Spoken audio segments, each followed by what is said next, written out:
चुनाव के पहले महागठबंधन ने अपने सभी कंफ्यूजन को खत्म कर दिया है। महागठबंधन की तरफ से तेजस्वी यादव सीएम फेस होंगे, ये ऐलान महागठबंधन की अब से थोड़ी देर पहले प्रेस कॉन्फ्रेंस हुई है, उसमें ऐलान कर दिया गया है। जबकि मुकेश सहनी डिप्टी सीएम का फेस होंगे। कांग्रेस नेता अशोक गहलोत ने थोड़ी देर पहले हुए प्रेस कॉन्फ्रेंस में इस बात का ऐलान कर दिया है। देखिए, यहां पर तेजस्वी यादव के चेहरे पर मुहर लग चुकी है, यानी कि अब महागठबंधन तेजस्वी यादव के चेहरे पर चुनावी दंगल में जो है चुनाव प्रचार को धार देता हुआ नजर आएगा। मुकेश सहनी जो वीआईपी पार्टी के मुकेश सहनी है, इससे पहले भी उनकी तरफ से बार बार ये ऐलान किया गया था कि मैं तब तक नहीं मानूंगा जब तक मुझे डिप्टी सीएम पद जो है वो दिया नहीं जाता है। और ऐसे में देखें, वीआईपी के मुकेश सहनी डिप्टी सीएम होंगे, इस पर सहमति जो है महागठबंधन के तमाम नेताओं के बीच बन चुकी है। अशोक गहलोत ने इससे पहले प्रेस कॉन्फ्रेंस में इस बात का जिक्र किया। तमाम जो साथी बैठे हमारे, इन सब की राय लेकर के हम लोगों ने तय किया है इस चुनाव में अगले मुख्यमंत्री के चेहरे के रूप में तेजस्वी यादव जी को हम लोग सपोर्ट करते हैं, जो एक नौजवान है, लंबा फ्यूचर है इनके साथ में।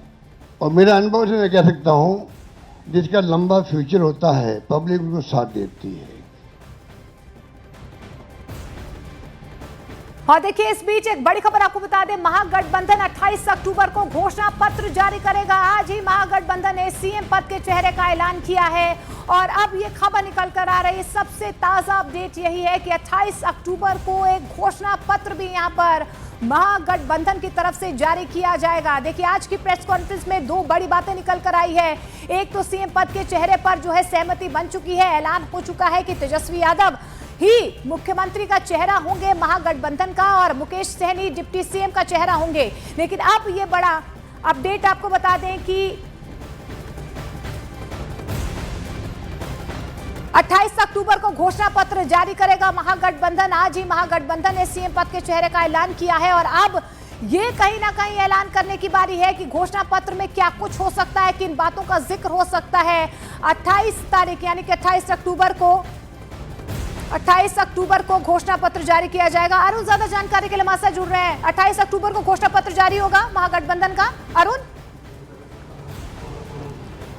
देखिए, कांग्रेस पार्टी के जो बिहार के प्रभारी हैं कृष्णा आलावरू, उन्होंने न्यूज 18 इंडिया को बताया कि 28 तारीख को संयुक्त साझा घोषणा पत्र सभी दलों का जारी होगा और वो पटना में ही जारी होगा। फिलहाल मैं जहां पर हूं होटल मौर्या में, वहां पर बैठक चल रही है और मेरे पीछे जो स्वीट है उसमें बैठक चल रही है। अशोक गहलोत उसमें है, मुकेश सहनी उसमें है और तेजस्वी यादव भी हैं। यानी मुख्यमंत्री पद का चेहरा देने के बाद, मुकेश सहनी को उप मुख्यमंत्री पद का चेहरा देने के बाद अब महागठबंधन के पास गांठ सुलझाने के कई मुद्दे हैं। जैसे घोषणा पत्र संयुक्त जो होगा उसमें क्या क्या मुद्दे होंगे, कांग्रेस के कौन से मुद्दे हैं और आरजेडी के कौन से मुद्दे हैं। सबसे मुश्किल काम है लेफ्ट के जो मुद्दे हैं वो इन दोनों पार्टियों से एकदम इतर होते हैं, अलग होते हैं। जैसे लेफ्ट की कोशिश ये होती है कि जो सरकारी उपक्रम है या सरकारी संस्थान है उनको ज्यादा स्वायत्तता दी जाए। कई बार जो बाकी दल हैं जैसे कांग्रेस है या फिर आरजेडी है वो निजी क्षेत्र की भागीदारी भी चाहती है। तो इस तरह के तमाम पेच हैं उसमें। जैसे जीविका दीदी को जितनी बड़ी घोषणा कर दी है तेजस्वी यादव ने, सरकारी नौकरियों की संख्या को, क्योंकि मुकेश सहनी को डिप्टी सीएम का उम्मीदवार घोषित किया गया है। लेकिन अगर नंबर 2 की मैं पार्टी देखूं, महागठबंधन में तो कांग्रेस है, फिर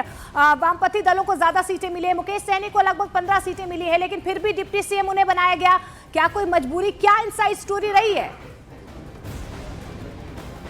देखिए, पहली बात तो मुकेश सहनी इस बात को लेकर अड़ गए थे। आज जो बैठक हुई थी, मुकेश सहनी तो अपने स्वीट में थे इसी होटल में, लेकिन अशोक गहलोत तक उन्होंने संदेश पहुंचा दिया था कि अगर तेजस्वी यादव को मुख्यमंत्री पद के उम्मीदवार के रूप में घोषित किया जाएगा तो साथ ही साथ मेरी घोषणा भी होनी चाहिए। और जिस तरह से वो एनडीए छोड़कर आए थे, कांग्रेस पार्टी ये नहीं चाहती थी कि एक मल्लाहों का जो वोट बैंक है, निषादों का वोट बैंक है और अच्छी खासी सीटों पर है, उसको अंतिम समय में किसी तरह से मुश्किल में डाला जाए। इसलिए जो मुकेश सहनी थी उनकी मांग के आगे महागठबंधन के नेता झुके हैं। मुकेश सहनी कामयाब रहे हैं अपनी मांग मनवाने के लिए। जहां तक सवाल कांग्रेस का है कि कांग्रेस भी डिप्टी सीएम की मांग करेगी, लेकिन वो अभी नहीं करना चाहती। उसकी पेच मैं बताऊं आपको क्या है कि देखिए, मुकेश सहनी तो अपनी बात कह रहे थे और उसके लिए उनको मान लिया गया, लेकिन अगर आप दूसरे डिप्टी सीएम की घोषणा करते तो फिर जो आरजेडी का वोट बैंक बड़ा है या फिर कांग्रेस का बड़ा वोट बैंक है, मुस्लिम वोट बैंक, उसके भी प्रतिनिधित्व की बात की जाती है। और अगर ये ऐसा होता तो जाहिर सी बात है विपक्ष, जो इनका विपक्ष है, वो इसको बड़ा मुद्दा बनाता है। इसीलिए ईबीसी का एक या दलित जो उप मुख्यमंत्री हो और एक अल्पसंख्यक समाज का जो उप मुख्यमंत्री उतरी हुई है, दोनों बातें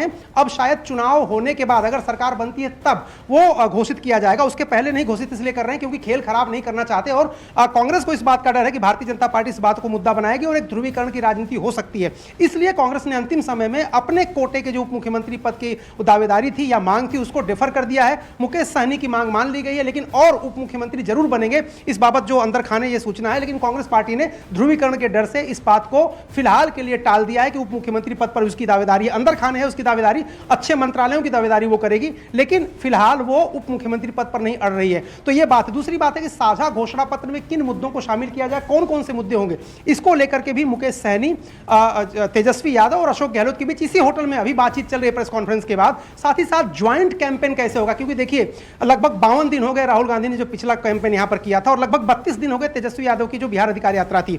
इस मोमेंटम को जो टूट गया है उसको कैसे पटरी पर लाएं, कैसे राहुल गांधी को, प्रियंका गांधी को यहां पर किन इलाकों में तेजस्वी यादव के साथ ज्वाइंट रैली कराएं, इन सब बातों पर विचार करना है। घोषणा पत्र में कौन से मुद्दे हैं जो सभी पार्टियों के लिए मान्य हैं, उनको छांट करके एक जगह पिरोना पड़ेगा। 28 तारीख को उसका समय भी वक्त भी मुकर्रर कर दिया गया है। तो कुल मिलाकर के अभी बैठकों का दौर चल रहा है और अभी भी गठबंधन की जो कई गांठें हैं उनको सुलझाना बाकी, लेकिन ये आखिरी दिन तक होता रहा, आखिरी समय तक होता रहेगा। बिल्कुल अरुण, आप हमारे साथ बने रहे। लेकिन देखिए आज की प्रेस कॉन्फ्रेंस में तेजस्वी यादव ने अपने सहयोगी दलों को शुक्रिया कहने के साथ ही नीतीश सरकार पर भी हमला बोला है। साथ ही उन्होंने कहा कि चुनाव के बाद बीजेपी नीतीश कुमार को सीएम नहीं बनाएगी। तो देखिए यहाँ पर लगातार जो है प्रेस कॉन्फ्रेंस के बाद अब मंथनों का दौर जारी है, क्योंकि ये कहा जा रहा है कि ज्वाइंट स्ट्रैटेजी क्या रह सकती है महागठबंधन की, खासतौर पर चुनावी प्रचार को धार देने के लिए। इसके अलावा 28 तारीख को जो घोषणा पत्र जारी होना है उसको लेकर भी कहीं ना कहीं स्ट्रैटेजी सामने आ सकती है। लेकिन तेजस्वी यादव ने यहाँ पर देखिए सीधे तौर पर नीतीश सरकार पर हमला बोला है, सुनिए। जो डबल इंजन की सरकार है, एक इंजन भ्रष्टाचार में है, एक इंजन अपराध में, ऐसी 20 साल पुरानी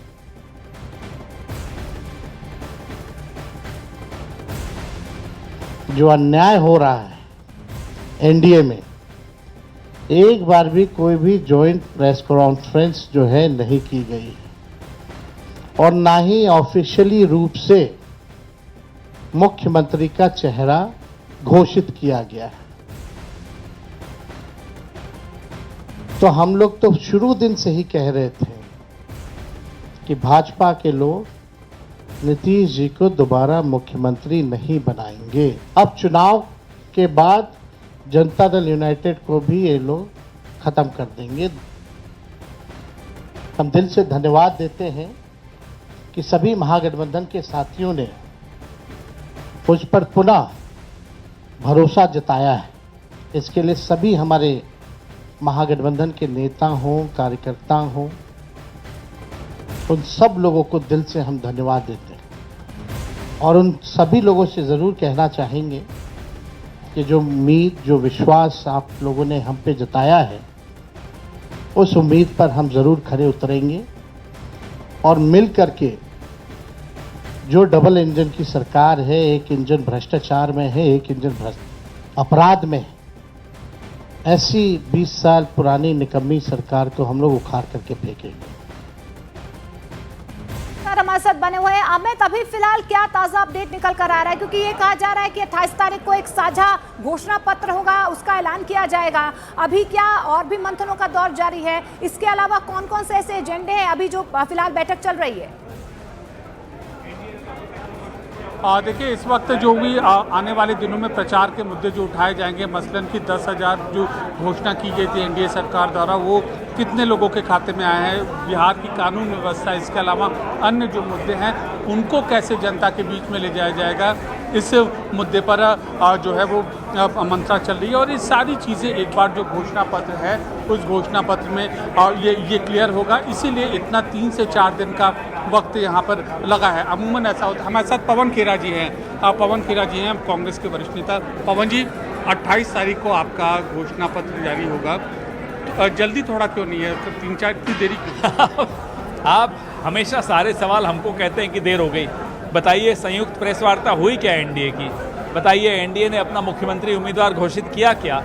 हम अपनी गारंटीज भी लगातार घोषणा कर रहे हैं। हमने अपना मुख्यमंत्री का चेहरा भी आपको बता दिया। बिल्कुल, हम अपना मैनिफेस्टो भी आपको तारीख बता दी कि इस तारीख को इतने बजे जारी कर रहे हैं। पवन जी, जो सीएम फेस है, अब डिप्टी सीएम की हम बात करें, डिप्टी मुकेश सहनी है। मुकेश सहनी का जो नाम है, कहीं ऐसा नहीं कि सीट कम देकर उनका नाम उनको कह दिया। जब वो संतुष्ट हैं, सब संतुष्ट हैं, तो आप क्यों परेशान हैं? तो देखिए, बड़े मजे हुए अंदाज में ये सारी चीज़ों का जवाब दे रहा है। अब आने वाले दिनों में राहुल गांधी कब आएंगे, प्रियंका गांधी, आप शेड्यूल मत बताइएगा, एक हमारे दर्शकों को आइडिया दीजिए। हमें जरा पूछिए, आने वाले वक्त में कांग्रेस का भी कोई डिप्टी सीएम होगा क्या? मुझे नहीं लगता कि राजनीतिक हस्तक्षेप समाज बर्दाश्त करता है ज़्यादा। कुछ हद तक ठीक है। छठ बहुत बड़ा पर्व होता है। छठ के तुरंत बाद हमारे तमाम नेता सड़क पर आपको दिखेंगे।